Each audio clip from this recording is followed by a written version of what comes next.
Hello guys and welcome back to Himhay Agri Vlogs. So today guys, ang pag-usapan natin is about tiger grass. So madami kasi akong hinahanap na video. Naghahanap pala ako ng video sa YouTube about tiger grass and wala akong makitang informative videos about tiger grass. So dito sa video na to guys, pag-usapan natin kung ano yung tiger grass at kung paano siya pangalagaan at kung ano nga ba yung ekonomiya, ambag niya sa ekonomiya. So bago natin simulan ang usapan na ito, intro, pasok.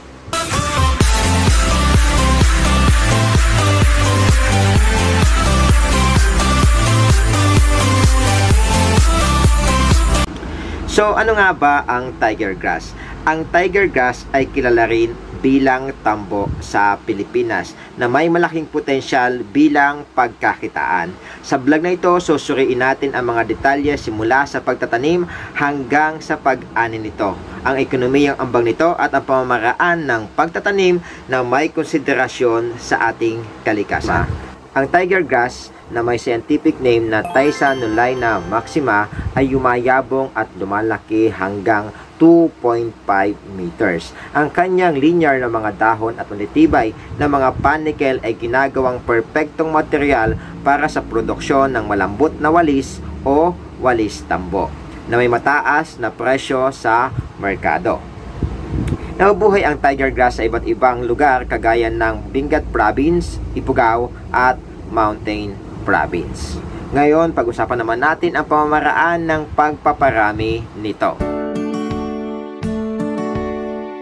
Nagsisimula ang pagpaparami sa pagpili ng magandang rootstock sa pamamagitan ng pagkuha ng mature na clumps at pagputol ng mga ito.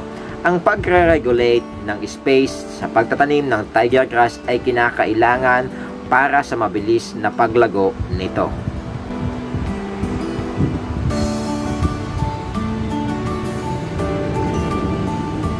Isa rin na mahalaga sa pag-aalaga ng tiger grass ay ang paghanda ng lupang pagtataniman na ito.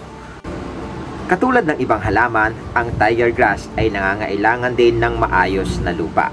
Ang maingat, maayos at malinis na paghahanda ng lupa ay nagpapaganda upang mapadali ang pagtatanim nito. Ang pagtatanim ng tiger grass sa panahon ng tag-ulan ay nagpo-promote ng maganda at malusog na paglago nito. Ang tamang espasyo ng halaman ay nagpapaganda upang makakuha ito ng sapat na nutrients at minerals sa ating lupang pagtataniman.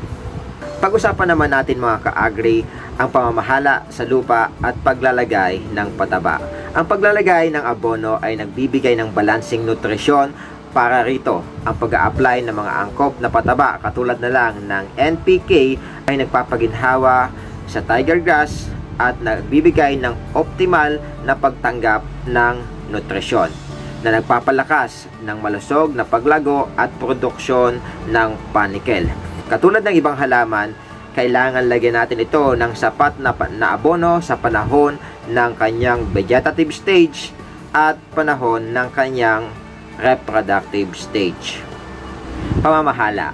Ang matagumpay na pag-aalaga ng tiger grass ay umaasa sa maingat na pamamahala ng ating tanim. Ang regular na pag-iimbentaryo, pagputol ng damo at paglalagay ng pataba ay nagpapanatili ng kagandahan ng halaman habang pinipigilan nito ang kompetisyon mula sa damo. Ang pagpoprotekta ng tiger grass laban sa mga hayop at mga hindi inaasahang sunog ay isa rin sa kailangan sa pag-aalaga ng tiger grass. Pamamaraan ng pag-ani. Ang tamang panahon ng pag-aani ay sa panahon na pag natitiyak na ang tamang kalidad ng panikel. Sa pamamagitan ng paggamit ng matalas na kasangkapan para sa pag-ani ng luntian at malambot na panikel. Kasunod ay ang masuring paglilinis, magagawa ang premium grade na malambot na walis tambo at handang ibenta sa merkado. Ang pagtatanim ng tiger grass ay hindi lamang nagbibigay ng ekonomiyang kasaganaan kundi pati na rin pang-ekolohiyal na pangangalaga. Ang tamang kaalaman sa pangangalaga ay makakatulong sa magandang kita. Kung ikaw ay may katanungan tungkol sa pangangalaga ng tiger grass o may kaalaman sa pagtatanim nito, pakilagay lamang sa comment section ang inyong mensahe.